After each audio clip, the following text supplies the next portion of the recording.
que varios se hagan bolas, lo resuelvan, al fin que a mí qué. Hoy las consecuencias a nuestros bolsillos, cuando vamos a cargar gasolina en nuestro auto, está teniendo ya alcances. ¿Por qué debe de importarnos lo que está sucediendo en Medio Oriente y por qué a medida que esto se prolongue son malas noticias no solo para los países directamente afectados, sino para todo el mundo? Sí, es un conflicto que yo no lo calificaría de regional, es decir, el campo de batalla es el Medio Oriente, sin embargo las consecuencias a partir de la conflagración que se da en la escena de la guerra tienen consecuencias globales. Lo podemos ver, el petróleo, el Brent del Norte llegó a costar más de $100. Por ahí, como todos sabemos, no solo circulan petróleo, circulan fertilizantes. En el caso, por ejemplo, de México, México es un importador de fertilizantes. Y eso, a la hora de que los fertilizantes no llegan a sus destinos, impacta el precio. Entonces el precio al consumidor se ve encarecido porque no hay varias de las materias primas para acabar con el ciclo productivo. Minerales raros, tierras raras, minerales críticos, todo eso impacta la economía global. El mundo está tan interconectado que es muy difícil aislar una conflagración de esa magnitud respecto de cuáles podrían ser las consecuencias domésticas en el caso de México. Y también, pues, nos guste o no, nosotros tenemos a Estados Unidos como vecino, es decir, la geografía nos impacta sí o sí. La economía de los Estados Unidos se ha visto mermada, sí. La economía de los Estados Unidos reacciona ante los embates de los precios del petróleo, sí, por supuesto. Estados Unidos tiene petróleo, sí. Pero eso también impacta la política comercial de los Estados Unidos frente a la revisión del TEMEC en el que nosotros estamos inmersos en este momento. Claro. Es decir, si la economía de los Estados Unidos tuviera bonanza, estuviera en un momento boyante, las condiciones para negociar un tratado de libre comercio me parece que serían otras. Es decir, no habría una carga tan impresionante en los aranceles como la hay ahorita. ¿Por qué? Porque los aranceles es una forma directa de inyectar la economía de los Estados Unidos a través de un mecanismo impositivo. Y esos impuestos que le llegan a Estados Unidos, pues es una bocanada de aire fresco respecto de las pérdidas que está teniendo en las conflagraciones en las que está metido. No solo es Irán, son muchísimas en el mundo. Claro, pero a ver, Fabián, o sea, ¿cómo es posible que al inquilino de la Casa Blanca se le ocurre agregarle tantos ingredientes al escenario actual que estamos viviendo cuando en el año 2025 decide emprender una guerra arancelaria, la cual no ha acabado, al contrario, pareciera que cada vez le sube de volumen, de tono y profundidad. Y luego se suma esta guerra de misiles, drones. La economía global se está pulverizando. Las expectativas de crecimiento para todas las economías, de acuerdo al Banco Mundial, el Fondo Monetario Internacional, son mínimas. ¿En qué estaba pensando el presidente Trump de correr en paralelo tantas guerras? Porque además hay que agregar la de las narrativas, que eso es otro cuento. Dominada por Israel, se ha dicho sea de paso.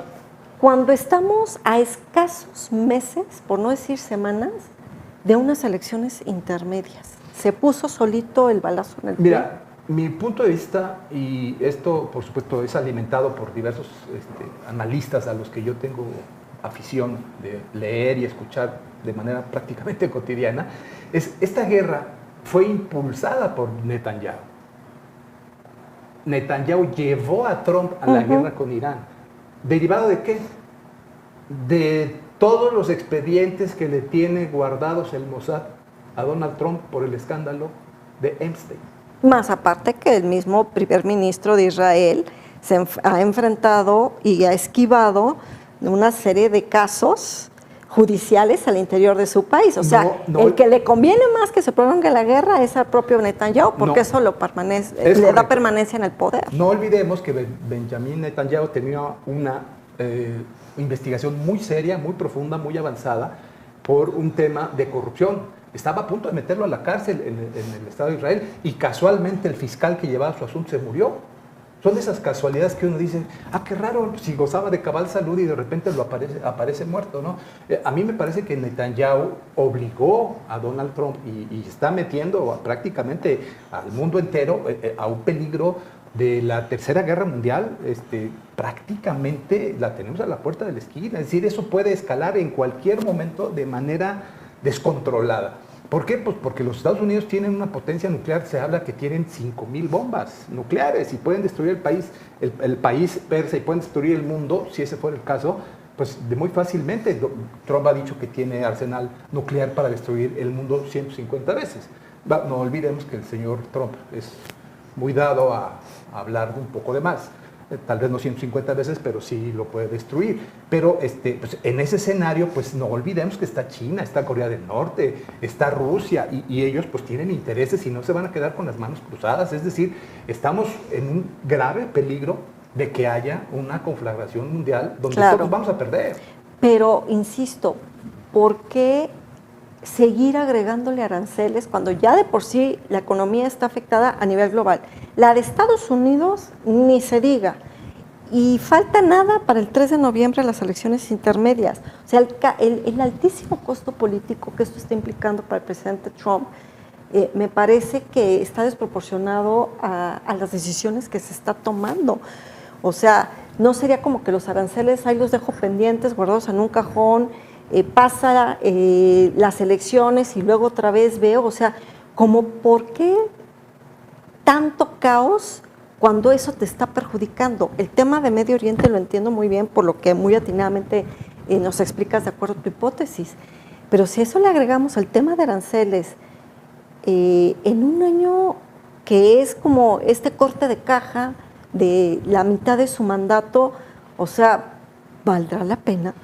Las encuestas a las que se tienen acceso hablan de una popularidad menor del 30%. Uh-huh. Yo he visto encuestas donde hablan de que tiene el 14% de aceptación y evidentemente eso va a tener un impacto en las elecciones del año entrante. Trump ha deslizado la idea de que podría enmendar la Constitución para tener un tercer periodo de presidente en los Estados Unidos. En este momento podría hacerlo, pues, tal vez sí, es decir, suena aventurado, pero tiene la mayoría en las dos cámaras. Pero a partir de las elecciones de 27, me parece que va a haber una gran merma por lo que hace a los escaños que tiene el partido que lo postuló y lo llevó a la presidencia de la República, lo cual harían absolutamente inviable desde el punto de vista jurídico, constitucional y legislativo en los Estados Unidos que él pudiera tener un tercer mandato. El presidente Trump tiene una forma de ser muy, muy especial. Y bueno, había muchos norteamericanos a los que les gustaba y hoy ese gusto va disminuyendo. Sin embargo, pues es un hombre muy poderoso, es un hombre que tiene contactos con muchos sectores. Y bueno, tampoco podemos olvidar que pues él es un empresario y por cosas de la casualidad, varias empresas de él y de su familia que están vinculadas tanto con los desarrollos inmobiliarios como con el petróleo, como con los derivados de la industria de la guerra, pues han tenido ganancias exorbitantes. La bolsa de repente, él dice una cosa y de repente la bolsa sube y él hace otra afirmación la semana entrante y la bolsa baja y pues sus empresas ganan y ganan y ganan y ganan y ganan.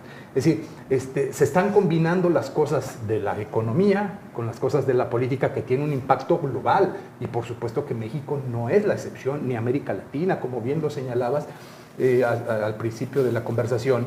Las expectativas de crecimiento de nuestro país por lo que hace a México han sido revisadas 3 veces a la baja. Eso nos debe de preocupar sí o sí, porque hay otros factores económicos de los que hablan que la economía de México está en condiciones peligrosas. Hablamos, por ejemplo, de la cartera vencida de las tarjetas de crédito, por ejemplo, que ha crecido muy fuerte. El pago de la deuda va creciendo, los intereses de la deuda van creciendo. El superpeso que está alimentado por una debilidad provocada por Donald Trump respecto de la paridad dólar-peso, la fortaleza del peso es un poco irreal. es la debilidad del dólar, no es la fortaleza del peso. No debemos dejar pasar eso de vista, ¿no? Entonces, México, pues, nos guste o no, tenemos una vecindad que no podemos olvidar y tenemos que lidiar con el gigante de Norteamérica todos los días. Y no hay reglas claras en este momento. Oye, sí, no, totalmente, Fabián. Y me haces pensar y reflexionar que en esta situación que estamos viendo, ¿cómo imaginarnos un escenario postelectoral en Estados Unidos si se llega? Porque es lo más seguro. La guerra en Medio Oriente continuará, no habrá cese al fuego, no habrá acuerdos, etcétera. El fracaso de Gaza, que eso no hay pies ni cabeza, es un rompecabezas que seguimos sin entender. La revisión del TEMEC, que está atada a la decisión de lo que diga día a día Trump, pero a partir del año 2027 también viene un nuevo secretario general o secretaria, ojalá, de las Naciones Unidas. La apuesta de Estados Unidos, justamente después de la Segunda Guerra Mundial, era crear a la ONU, hablar de la paz, la seguridad internacional, una carta hermosa, maravillosa, pero pues ahora pareciera que estamos viviendo en retroceso, decisiones unilaterales. Estados Unidos critica a la ONU, pero al final no debe de dar el veto a quien vaya a quedar como secretario o secretaria general de la ONU.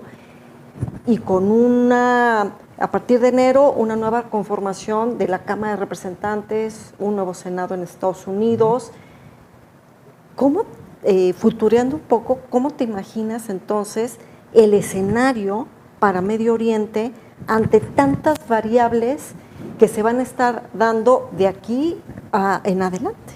Mira, desafortunadamente la ONU es manejada por los Estados Unidos. Financieramente la ONU, lo han dicho desde hace 8 meses, un año, está quebrada. La credibilidad del Consejo de Seguridad, que es el máximo órgano de seguridad de las Naciones Unidas respecto de todo el mundo, no tiene credibilidad. Estados Unidos tiene un perpetuo derecho de veto que ejerce junto con otros 4 países. Junto con otros 4 países, sí, pero bueno, a ver, pues son aliados de Estados Unidos muchos y cualquier resolución que perjudique los intereses de Washington, una de dos, o es vetada o no es acatada. Es decir, no existe.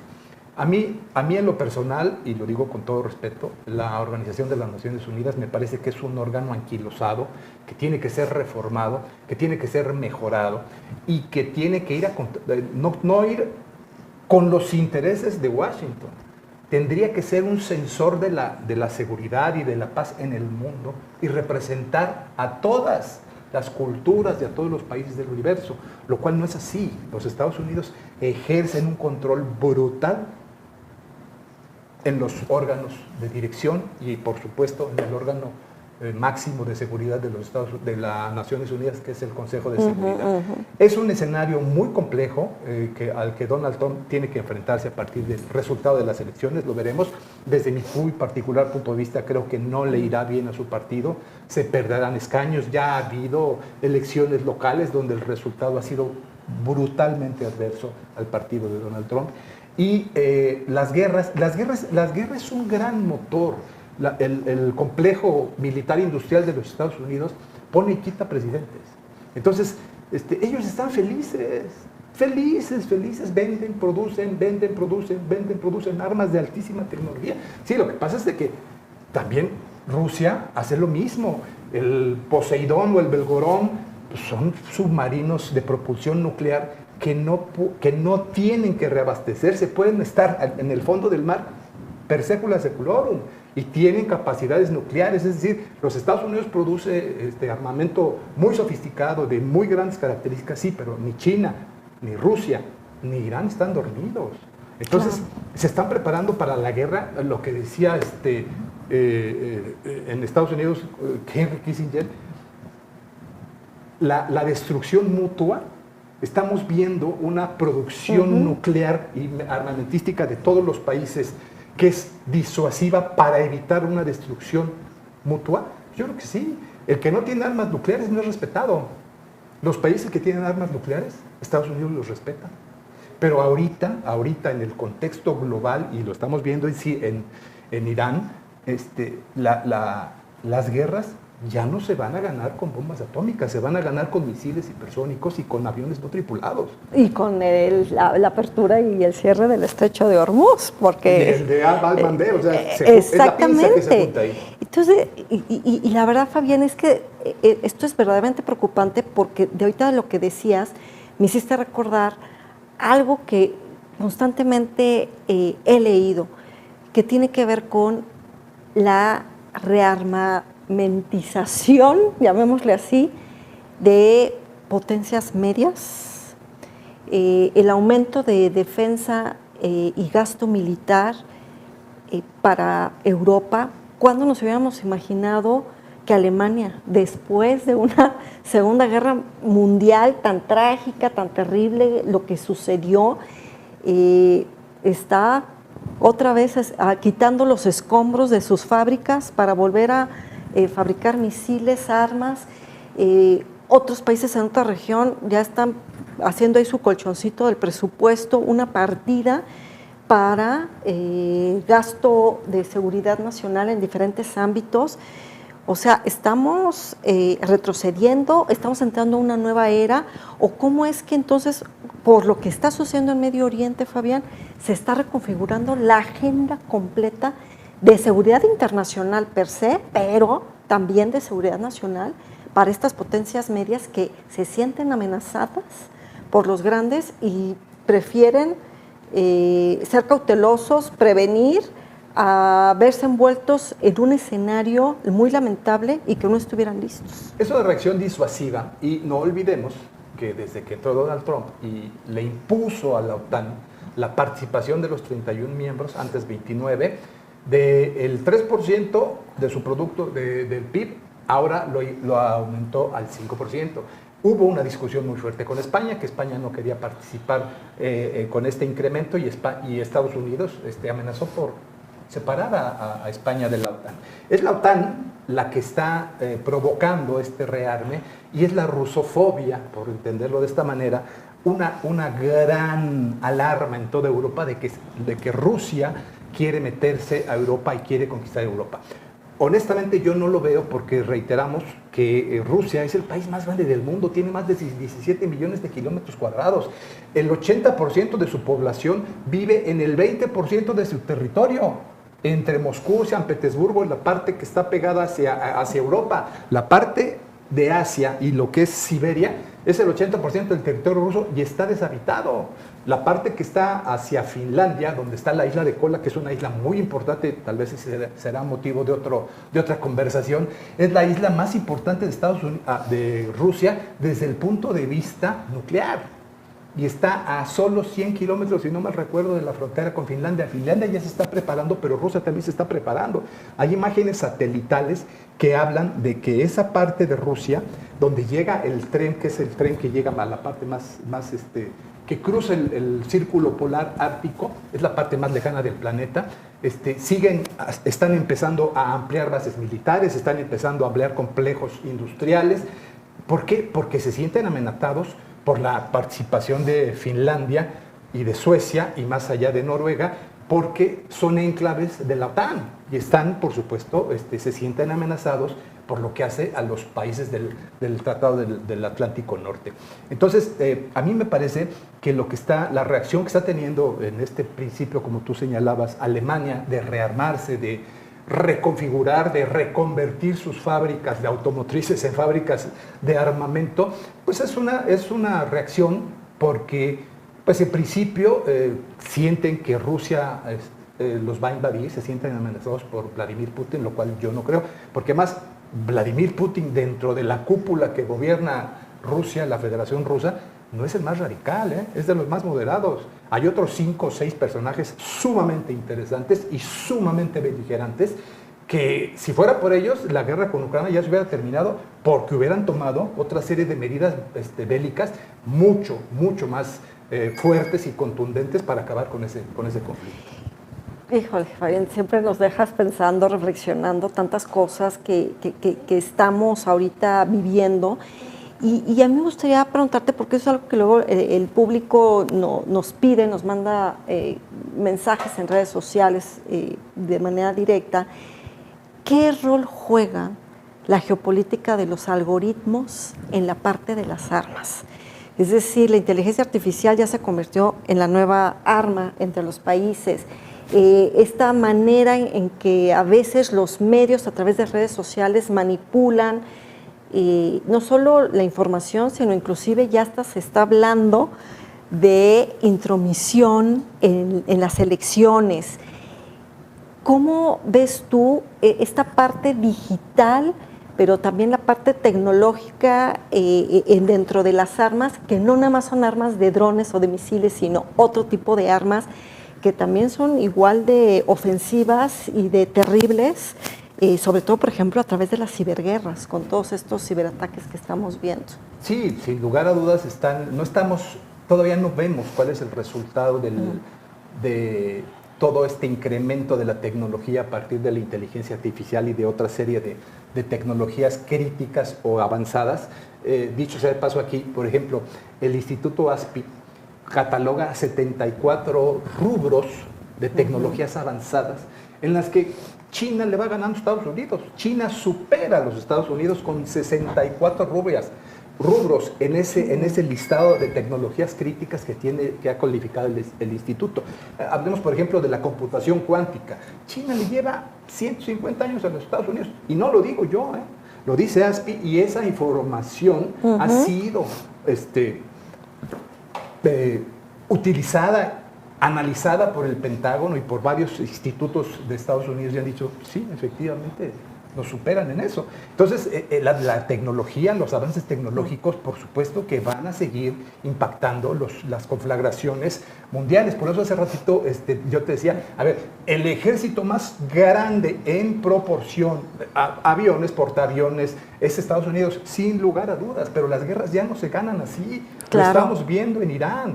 Las guerras ya no se van a ganar por cantidad de misiles, de aviones, ya se van a ganar de otra manera. Y en esta nueva forma de ganar las guerras, regresando al tema de la nueva era en Medio Oriente, hace meses vi una imagen de todos los cables subterráneos que están pues prácticamente en las costas que pasan de Irán. Regresando a esta parte digital, a esta parte tecnológica, la parte de los algoritmos, ¿cómo ves tú esta situación ahora de información ya no del aire, sino ahora subterránea? Sí, no podemos olvidar que, por ejemplo, las fibras ópticas que atraviesan los océanos, pues es por donde pasa el Internet y muchas comunicaciones de muchos países del planeta.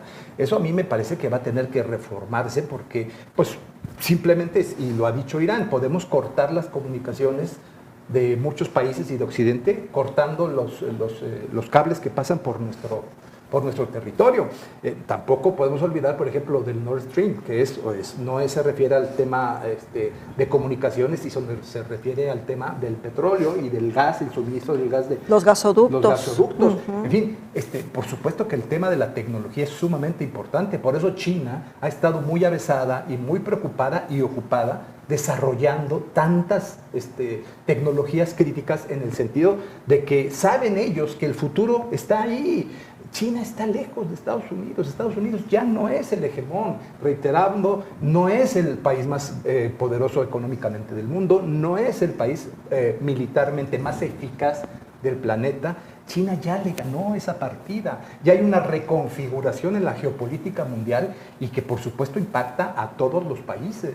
Claro, Fabián, y de verdad es que cuando analizamos profundamente lo que nos compartes, pues nos deja muchas dudas, he de confesar, muchas inquietudes, y la verdad es de que qué lástima que ya el tiempo se nos ha agotado, porque es un tema fascinante para entenderlo desde diferentes ámbitos, más allá de la postura y de ideología política que cada quien tenga, más allá de, yo creo que era importante que hoy pudiéramos conversar contigo sobre este tema que no solo nos preocupa, sino que nos debe de ocupar para entender cómo Medio Oriente abre una nueva era en muchos ámbitos, abre una nueva era para Estados Unidos, abre una nueva era en esta confrontación China-Estados Unidos y abre nuevas conversaciones en torno a lo que ha venido sucediendo. Fabián, muchísimas gracias de verdad por habernos dado lo más valioso que es tu tiempo por compartir con nosotros pues tanta información y tanta visión tan importante. El agradecido soy yo me quedo con muchas cosas que platicar. Hay muchos temas en los que pudiéramos conversar que son de total y absoluto interés y de trascendencia, sobre todo, no solo en nuestras vidas diarias, sino en el futuro, en las vidas del futuro. Por ejemplo, la inteligencia artificial en México no existe, ni la Secretaría de Educación Pública ni la Secretaría del Trabajo se han manifestado en ese tenor y no hay programas en ese claro. tenor. Pero bueno, esa pues, es otra historia. Así es, Fabián, muchísimas gracias. Les recordamos que esta es la segunda parte de la nueva era en Medio Oriente, o tendríamos que rebautizarlo como las nuevas eras que ha abierto Medio Oriente por estas guerras. Muchísimas gracias por habernos acompañado hoy aquí en Eco Internacional por Change TV. Yo soy Aribel Contreras, nos vemos en una próxima emisión el próximo miércoles 3 de la tarde y recuerda, Eco Internacional es tu espacio donde tu voz es el eco del acontecer mundial. Hasta pronto.